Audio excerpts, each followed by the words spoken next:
అనన్య తెలివిగా శరణ్య దగ్గరున్న ప్రీతిని ఒక రూమ్లో లాక్ చేసేస్తుంది.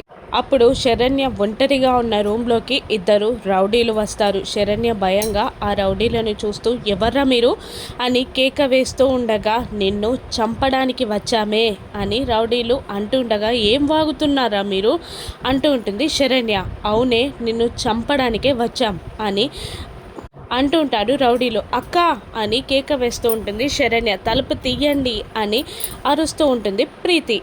కానీ ఆ డోర్ ఓపెన్ అవ్వదు. అక్కడ రౌడీలు శరణ్యని పొడవబోతూ ఉండగా సమీర, అదే సౌమ్య, అనన్య, కాంచన సంబరపడిపోతూ ఉంటారు. ఇక రౌడీ దించిన కత్తి శరణ్యకి తాకపోతుందన్న చివరి క్షణంలో అత్తయ్య అని గట్టిగా అరుస్తుంది. తన కడుపులో కత్తి దిగిపోతుందేమో అన్న భయంతో శరణ్య అప్పుడే అమ్మవారిలా ఉగ్రరూపం దాల్చి రౌడీల ముందు ప్రత్యక్షమవుతుంది ఆనంద భైరవి. ఒక్కసారిగా ఆ రూమ్లోకి వెలుగు పడగానే ఎవరు అని పొడిచే వాళ్ళు ఆపి అటువైపుకు చూడగా అమ్మవారిలా ఉన్న ఆనంద భైరవి. ఆనంద భైరవిని చూసి రౌడీలు వణికిపోగా హ్యాపీగా ఫీల్ అవుతుంది శరణ్య. వచ్చిన పని చూడరా అని మరొక రౌడీ అంటూ ఉండగా శరణ్యని మళ్ళీ పొడవబోతూ ఉంటాడు ఒక రౌడీ. అప్పుడు వచ్చిన ఆనంద భైరవి తన త్రిశూలంతో ఆ రౌడీలని చితకబాదేస్తూ ఉంటుంది.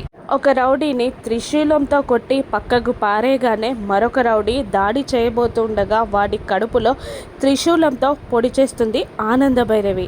అది చూస్తూ గజగజ వణికిపోతూ ఉంటుంది అనన్య, కాంచన, సౌమ్య. ఆనంద పొడిచిన రౌడీ చనిపోతాడా? శరణ్య పూర్తిగా కోలుకుంటుందా? సౌమ్యకి, అనన్యకి ఇప్పుడు ఆనంద భైరవి వేసే శిక్ష ఏంటి? రానున్న ఎపిసోడ్స్లో చూద్దాం. Thank you for watching.